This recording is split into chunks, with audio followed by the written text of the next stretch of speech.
అదృష్టాలు దురదృష్టాలు అంటూ మనుషుల్ని వేరు చేసి చూసే ఇలాంటి దుర్మార్గపు ఆలోచనలు ఇంకా ఈ మనుషుల్ని వదిలిపెట్టి పోలేదా? అంటే అక్కడున్న వాళ్ళందరూ మంచోళ్ళా? వాళ్ళందరూ భర్తలతో కలిసున్నారు కాబట్టి వాళ్ళందరూ మహాపతివ్రతల కింద లెక్కనా? వాళ్ళేంటో వాళ్ళ బ్రతుకులేంటో ఒక్కొక్కళ్ళవి బయటికి తీస్తే గాని తెలియవు. నీ గురించి వాగిన వాళ్ళందరి మొహాలు పగిలేలా సమాధానం చెప్తాను. వద్దు నవ్య, ఇలా సమాధానాలు చెప్పుకుంటూ పోతే ప్రపంచంలో అందరికీ మనం సమాధానం చెప్పుకుంటూ పోవాలి. ఒక్కొక్కరికి కాదు, అందరికీ అర్థమయ్యేలా సమాధానం చెప్పగలిగితే చెప్పాలి, లేదంటే తల వంచుకుని పోవాలి.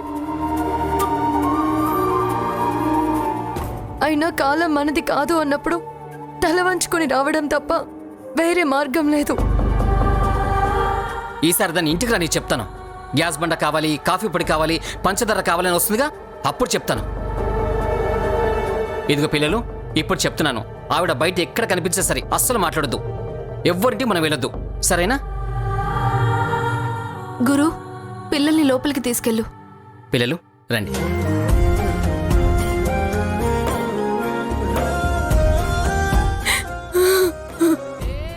మేఘనా, నవ్య,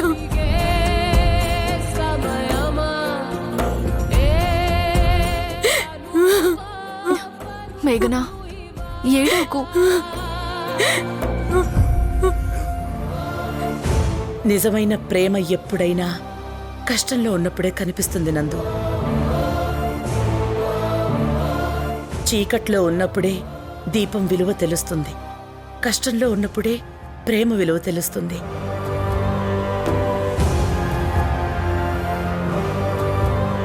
మనం చేసిన మంచి పనులన్నీ మర్చిపోయి సందర్భాన్ని బట్టి ఒక మనిషి మీద అభిప్రాయం మార్చుకుంటే దాన్ని ప్రేమ అనరు. అలాంటి ప్రేమ ఎప్పటికీ నిజం కాదు.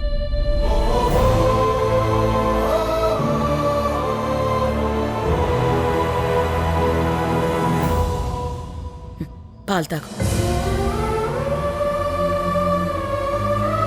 ఒక మనిషి మీద మనకి ప్రేమ ఉందా లేదా అనేది ఆ మనిషి సంతోషంగా ఉన్నప్పుడు కాదు, కష్టంలో ఉన్నప్పుడే తెలుస్తుంది.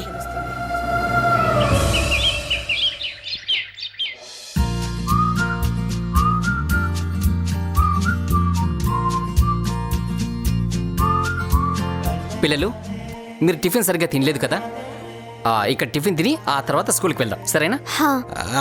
రండి రండి, కూర్చోండి కూర్చోండి. ఏం కావాలో చెప్పండి. ఇడ్లీ, దోశ, పూరి, ఊతప్పం ఏం కావాలో చెప్పండి, బిన్నె పోయి తీసుకొస్తాను. అంటే మీరు ఏది అడిగితే అది వెంటనే తెచ్చి పెడతాను అంటున్నాడు. ఏ ఊరు మీది? ఊరు చెప్తే గానీ ఆర్డర్ చెప్పరా ఏంది?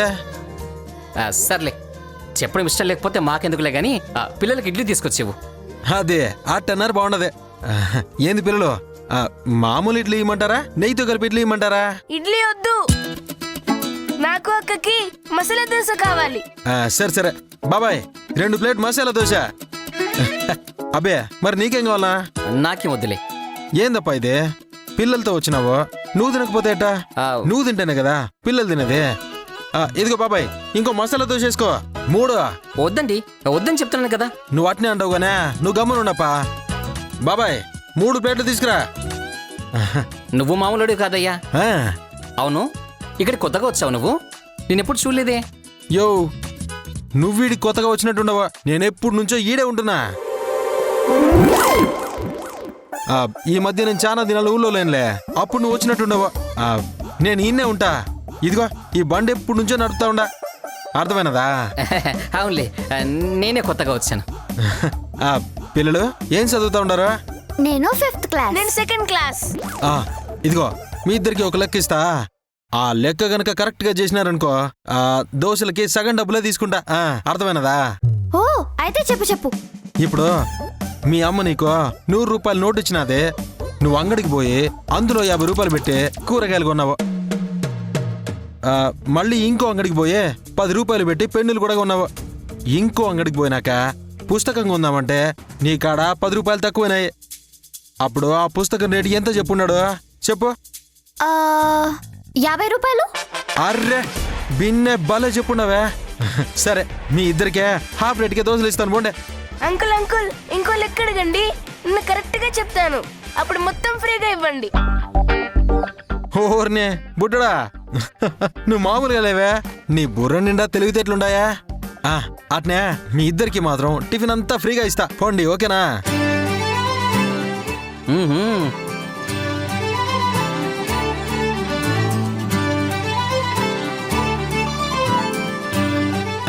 ఇదిగోండి మీకోసమే స్పెషల్గా చేసినాడు బాబాయ్, తినండి తినండి.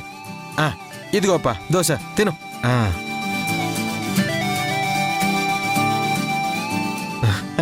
అవునమ్మే, మీ నాయన ఏం చేస్తా ఉంటాడు?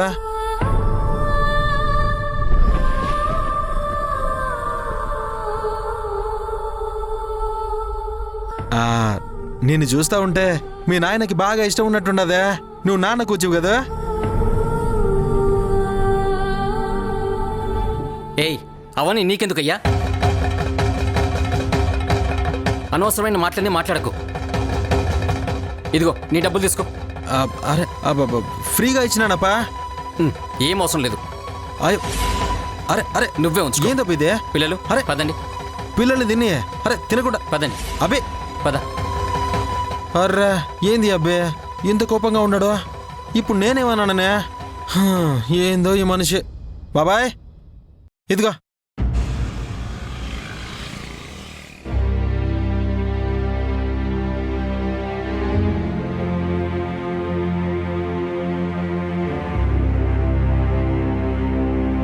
అమ్మాయి అమ్మాయి అమ్మాయి, నీ పేరేంటమ్మా? మేఘనా అండి. అవునా, నేను ఇక్కడే ఉంటాలే అమ్మా. నువ్వు నవ్యకి ఫ్రెండ్ కదా? అవునండి. మా నవ్య మీకు తెలుసా? ఎందుకు తెలియదమ్మా, చాలా బాగా తెలుసు. మేమిప్పటి నుంచో ఇక్కడే ఉంటున్నాం కదా. నిన్ను కూడా ఈ మధ్య చూశాను. నాకు తెలియకుండా ఈ కాలనీలోకి కొత్త మనిషి ఎవరొచ్చారబ్బా అనుకున్నాను. ఎప్పటి నుంచో అడుగుదామనుకుంటున్నాను, ఇప్పుడు కనిపించావు. నువ్వేం చేస్తావమ్మా? నేను రిపోర్టర్నండి. ఓ, రిపోర్టర్ జాబా? అవును, మీకొక అమ్మాయి అబ్బాయి ఉన్నట్టున్నారు. అవునండి. మరి మీ ఆయన?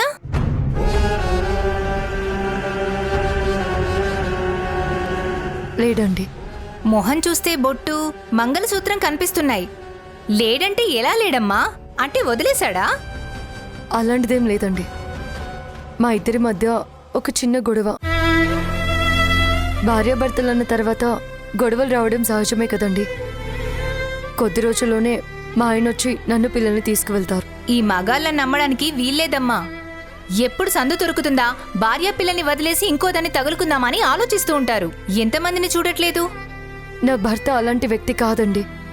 అలాంటి మనిషి కాకపోతే నిన్నెందుకు వదిలేశాడమ్మా?